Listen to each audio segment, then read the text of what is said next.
Welcome to the round 15 review for SuperCoach 2023, and the buys are over. Thank goodness, far out. Hopefully, the last ever buys that we have. Maybe next year. I don't know. It's a long shot, but surely everyone just has the same week off. We just have a league buy, a week off SuperCoach, and then attack it a week after, and everybody's happy. We don't have to prep for all this team structure, and it would make fantasy and SuperCoach a lot easier. But nonetheless, they're all over now, so very happy with that. 1,948, but more importantly, an 8th consecutive rank jump since round 7. So yeah, it's just, I can't believe how the season's turned around. It's not a big rank change, but considering it was the hardest buy, I would have been happy to maintain my rank, but it's just an absolute bonus that we've gone up a little bit, and look, still in the overall 3%, I think only just. So yeah, hopefully we can push into the top 2%, touch wood, maybe even 1%, depends how we finish off. But yeah, it's a long game. We've got a couple of players to come back, so a couple of plans too in the future that I'll discuss over the podcast tomorrow night with DR and Janeth on the Saw Play on DR's channel, so that should be good. But yeah, rank 5.3k, which is, yeah, it's pretty good. 4 trades left, so yeah, probably not as many as I would like, but I think I've prepared enough, and we'll have a look at the team and how we went for round 15. Got 18 on field, but look, it didn't really count for a whole lot because two absolute shocking peanut West Coast rookies, far out. Woody's going on at that club, but that didn't do us many favours. Dacos, Stewart, Dawson, Sinclair, Day, how bloody good. Back 6, baby. That's what we love. But Seagull, look, not great, but I mean, yeah, wasn't really in the defensive half that much at the SCG on the Saturday afternoon. So yeah, I thought Lloyd looked better than an 83 too, and played a bit more defense, which is good, but just not for the weekend because it was a bit of a demolition, and clearly not enough opportunity for cheap ball off halfback. So that's fine. But yeah, we get Sheasel back this week, which should be good. We're going to finish the team this week too. So yeah, really looking forward to that. Obviously, including Sicily on the bench. I just need to cover him, and I'll make one more upgrade. I'm going to have 23 premiums. I'll talk about that in a different video, but I'll have cover next week for Sicily for the rest of his suspension. So yeah, midfield, Laird, Merritt, Neal, Anderson, really good. Really annoying because, well, I had Dunkley's VC 122, which you're pretty happy with that, but you could have captained literally anyone and it would have been a better score, whether it was like Dacos or Laird, Merritt, Dawson. It just would have been a better score. So yeah, the one time that you're not greedy, you get punished. So that's pretty unfortunate. But anyway, it is what it is. But yeah, Robertson just needed a bit more from him. Oh, it's annoying. I still got his score, but we also wanted him to generate a bit more cash because I was going to cash him in this week. I think my plans have changed for obvious reasons that we'll talk about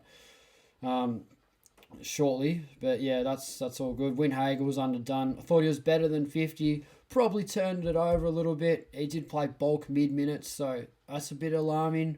Does he get dropped? St Kilda fans, let me know because I want him as mid-forward cover, particularly forward cover for the rest of the season. So I hope he can average a lot more than what he is at the moment. So we'll see what happens. But one of him or Robertson will go next week. I'm just not sure yet. We'll see how we go. Chester's 11, we copped that, and that absolutely hurt. The sheer difference in between fielding 18 and 19 premiums, you cop that 11, and that's very unfortunate. A few premiums on the bench to come back this week, which is good. It's very nice having a full team. I think my projected score is 2,605, I'm pretty sure, with Sicily on the bench, so you just love seeing that. Rowan and Gawn. Gawn was good for buy cover. That was a really big reason for why we jumped in the ranks. Not many people had a play in R2, but we're going to cash him in this week, undoubtedly. Been average, just 92. That's what you got. That's what you asked. Oh, you asked for more, but that's what was delivered. So I can't wait to cash this bloke in. Just carnage. What a shit selection. But Brigger will be back this week, so that'll be nice. So yeah, Dunkley, our VC, we just discussed about Errol Goulden, the VC that got away. I flirted with it. I even thought about captaining him about 10 minutes before, but I thought Oh, Spills, don't be rational, mate. Just take the 122 along with probably over 50% of the top 1%, probably 60 or 70% of the top 1% had Dunkley VC. So yeah, go defensive, just bank it, take it to the bank and move on. But I was so close. Oh well, but Errol just beat up on West Coast Waffle team. Let's be honest, it was just a crazy affair. Not every day you see 200 points scored in a game of footy. You got to go back to 2011, that bloody carnage from Melbourne at Geelong, Cardinia, just a shocking affair. So I thought those days were behind us in the modern game, but West Coast proved us wrong. So yeah, Errol Gordon, what a player he was. By far the obvious VC. Humphrey, he's just killed his cash gen. He's got to go. That's as easy as that. And Marek was very annoying. But what can you expect in an absolute demolition? I'd like to see the percentage of trades. I'm pretty sure it's over 20% for Humphrey, or 16% less than I thought. But he's got to go. People trading out Rowan G. Yeah, Gordon's the obvious one. Let's not waste any time. Let's talk about our trades. So Humphrey's got to go. I have, unlimited money, really. I've got a plan for next week that I will talk about later on in the week, particularly in the podcast. Keen to really break that down. Oh, the bloke's right there. Petrarca, how can you go wrong?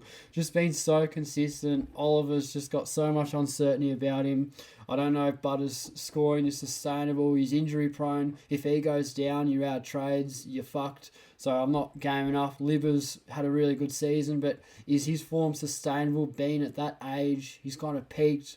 Is he going to hit a decline and go down? At least with Petrarca, you know what you're getting. You're paying up for an absolute top 3 to 4 midfielder, and that's been harsh. So let's just go with Petrarca. Bit of a pod too, so we love that. And we're probably looking at I don't remember his last name. This is so random. Ethan Stanley. So I know a lot of people will be looking at this going, Spills, what are you doing with this bloke? But he is the perfect loophole for my future trade plans. I've said it before, but I'm not going to go into it. I'm going to keep it a surprise and keep the cards close to my chest. But yeah, he will come in handy when Sicily comes back, and I've got 9 midfielders or defenders or 7 defenders, and I want to run a loophole between Day and Lloyd or Sheasley and Lloyd or something like that. I can push players back, and I've got Windhager as cover, and I'm going to have better cover next week as well. So yeah, I'm looking for a 102k player with mid-forward DPP that plays a lot of Sunday games, and there's none better than Stanley. The only problem with this is, he's in the mid-season draft. He might play. That would stuff things up a little bit for me, but we'll see how we go with that. But that'll almost be the team. And then, 2 trades to fall back on for the rest of the season. Bit of cash gen. Not ideal, but look, it is what it is. I think we're going to have enough cover going forward. And, I'm pretty confident with the side. And it'll be nice when Sicily returns too. Really looking forward to that. But, I'll tinker around with the side later on. I'll probably just optimize it. I don't know what that does, if that gets the premiums on the field. Yeah, that's better. So, yeah, we'll stuff around. Captains for this week, I have no idea. Stay tuned for the podcast. We'll announce them on that. So, yeah, go to DR's channel. Don't need to plug it. You all know who the great man is. SuperCoach Swordplay. Myself, Janif, and DR. Sure you on other occasions. Get around it. It's a ripper potty. We love it. Heaps of insight and plenty of banter too. So, yeah, it should be good. I'll end it here, guys. Won't ramble on. Probably people just checked out of SuperCoach, so I'm not expecting many views. So, I'll leave it here. Take it easy, guys. Thank goodness the buys are over. Good luck for the rest of the season. And as always, I'll see you guys in the next video.